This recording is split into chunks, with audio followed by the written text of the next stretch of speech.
ॐ यदविद्याविलासेन भूतभौतिकसृष्टया तन्नौमि परमात्मानं सच्चिदानन्दविग्रहं शङ्करं शङ्कराचार्यं केशवं बादरायणं सूत्रभाष्य कृतौ वन्दे भगवन्तौ पुनः ईश्वरो गुरुरात्मेति मूर्तिभेदविभागिने व्योमवद्व्याप्तदेहाय दक्षिणामूर्तये नमः। ओम शांति शांति शांति। बोलो भाई, चलिए ठीक है, कोई बात नहीं, यहाँ भी ज़्यादा कुछ नहीं है। चलेगा। कितने पेज से? 106 है। उत्तम प्रत्यक्षम प्रकारांतरेण द्विविधम। जो प्रत्यक्ष कहा गया अन्य प्रकार से दो प्रकार का है वो। देखो, अभी तक प्रत्यक्ष के दो भेद पहले किए थे, ज्ञानगत प्रत्यक्षम और विषयगत प्रत्यक्षम। और ज्ञानगत का ही दो भेद किए, जीव साक्षी ईश्वर साक्षी। और विषयगत का भी समझ लो दो हुआ, जीव साक्षी ईश्वर साक्षी, दोनों प्रकार। अब ये जो इसी का अन्य प्रकार से भेद किया जाए तो फिर अवान्तर भेद अन्य प्रकार से किया जाए तो वह दो प्रकार का है। इंद्रियजन्यम तदजन्यम चेति। इंद्रियजन्य जो प्रत्यक्ष ज्ञान और जो इंद्रिय से जन्य नहीं हो प्रत्यक्ष ज्ञान, तो दो प्रकार का ये है। कुछ तो इंद्रियजन्य है, कुछ तो इंद्रिय से जन्य नहीं है। देखिए, तत्र इंद्रियाजन्यम सुखादि प्रत्यक्षम। इंद्रिय से जन्य ज्ञान नहीं है। कौन सा ज्ञान है कि इंद्रिय जन्य नहीं है? तो बता रहे सुखादि प्रत्यक्षम। फिर किसी को शंका होगी, सो भी तो मन के द्वारा जन्य है, मन से सुखादि का प्रत्यक्ष होगा? तो बोले नहीं, मन से इंद्रियत्व निराकरणात्। मन में तो इंद्रियत्व का निराकरण कर दिया गया, पूर्व में निराकरण कर चुके हैं। इंद्रिया कितनी है? कोई कहे 10 है, कोई कहे 6 है, कोई 7। बोले नहीं, इंद्रियाणी 5, इंद्रिया 5 ही है। घ्राण रसन चक्षु श्रोत्र त्वगात्मकानि। घ्राणेन्द्रिय, रसनेन्द्रिय जिह्वा रसनाइंद्रिय, चक्षु श्रोत्र त्वाग नहीं, त्वगात्मकानि। त्वागात्मकानि त्वगात्मकानि, त्वाग के आगे आकार दीर्घ काट दीजिएगा। तो इस तरह से पांच ज्ञानेन्द्रिय, घ्राणेन्द्रिय, रसनेन्द्रिय, चक्षुरेन्द्रिय, श्रोत्रेन्द्रिय और त्वगेन्द्रिय। सर्वाणी चेन्द्रियाणि स्व विषय संयुक्तान्येव प्रत्यक्ष ज्ञानम जनयन्ति। सभी की सभी इंद्रियाँ, पांचों की पांचों इंद्रियाँ अपने अपने विषय से संयुक्त होकर के ही प्रत्यक्ष ज्ञान की उत्पत्ति करती है। अगर ऐसा नहीं होता तो फिर वो बाजार में हलवाई की दुकान पे सब देख करके तृप्त हो जाते, फिर तो वो बेचारा जो है हलवाई वो भिखारी बन जाता। बाहर से देख लिए, खड़े खड़े बाहर से वो मिठाई को जो है कांच के भीतर देख लिए, ऐसे ही खा गए देख करके। लेकिन ऐसा नहीं होता है, तो होटल में भी जाके खाना पड़ेगा। ये नहीं बाहर से देख लिए तो हो गया, ऐसा कुछ नहीं है। तो इसलिए विषय अपने अपने विषय से जुड़ करके ही, संयुक्त हो करके ही प्रत्यक्ष ज्ञान की उत्पत्ति करती है। इसलिए यहाँ पे टीका में अंतिम पंक्ति में दिए है, बौद्ध लोग मानते हैं, तो वो टीका में दिए, बौद्ध इंद्रियाणि अप्राप्य कारिणीति सौगता बुद्धा। बौद्ध, बुद्ध के जो अनुयायी लोग हैं वो लोग क्या कहते हैं? इंद्रियाणि अप्राप्य कारिणी। इंद्रिया जो है विषय की प्राप्ति नहीं करके, विषय से असंयुक्त ही वह प्रत्यक्ष की उत्पत्ति कर देते हैं। ताम निराकर्तुम आह। उन जो है बौद्धों का निराकरण करने के लिए कह रहे हैं कि नहीं, ऐसी बात नहीं है। सभी इंद्रियां अपने अपने विषय से संयुक्त होकर के ही प्रत्यक्ष ज्ञान की उत्पत्ति करती है। अरे वो 6 इंद्रिय, नैयायिक लोग मन को भी इंद्रिय मानते हैं ना। हाँ, वो ऊपर आ गया। नैयायिक लोग मन को भी इंद्रिय मानते हैं, लेकिन यहाँ तो मन में इंद्रियत्व का खंडन किया गया। तत्र घ्राण रसन त्वग इंद्रियाणी। इसमें से जो घ्राण रसन और त्वग इंद्रिय, 3 इंद्रिय बाहर नहीं जाते, बल्कि विषय जो है यहाँ आके जुड़ेगा। भाई गंध यहाँ आया, जैसे गंध मतलब पुष्प से छोटे छोटे कण निकल करके आए, तो पुष्प में वो उसके साथ साथ गंध भी, गंध अलग से नहीं आए, क्योंकि वो गुण है ना, गुण कभी भी स्वतंत्र रूप से रहेगा क्या, किसी द्रव्य में आश्रित ही रहेगा।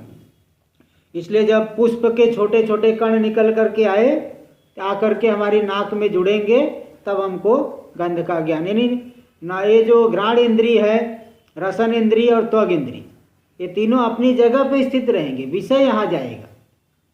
और बाकी दो इंद्रिय, चक्षु इंद्रिय और श्रोत्र इंद्रिय, दोनों विषय देश में जाएंगे। देखो तत्र, इन पांचों के बीच में घ्राण रसन त्वग इंद्रियाणि स्वस्थान स्थितान्नेव गंध रसो रस स्पर्शोपलम्भान जनयंती, अपने अपने स्थान में यानी गोलक में स्थित होकर के ही गंध रस और स्पर्श की उपलब्धि, उपलम्बन ज्ञान उपलब्धि को की उत्पत्ति करते हैं। चक्षु श्रोते तो स्वतः एवं विषय देशम गत्वा स्व विषयम गृहणीत। चक्षु और श्रोत्र इंद्री ये तो स्वतः है ना, स्वयं जो है विषय देश को जा करके, विषय इनके पास नहीं आता है, स्वयं विषय देश में जाएंगे। लेकिन विषय में देश में जा करके स्व विषयम गृहणीत, अपने अपने विषय को ग्रहण कर लेते हैं। कौन कौन? चक्षु और श्रोत्र। हाँ, क्योंकि अगर ऐसा नहीं होता, क्योंकि वो विषय इधर से आया तो हमको ये नहीं मालूम पड़ना चाहिए किस तरह से, किस दिशा से शब्द आ रहा है। पीछे से शब्द आ रहा है, इसे पीछे मुड़ करके देखोगे, उधर से आ रहा है इधर देखोगे, इधर से आए तो इधर देखोगे। इससे मालूम पड़ रहा है कि हमारी इंद्रिय उधर जाती, तभी तो हम इधर मुड़ करके देख रहे हैं।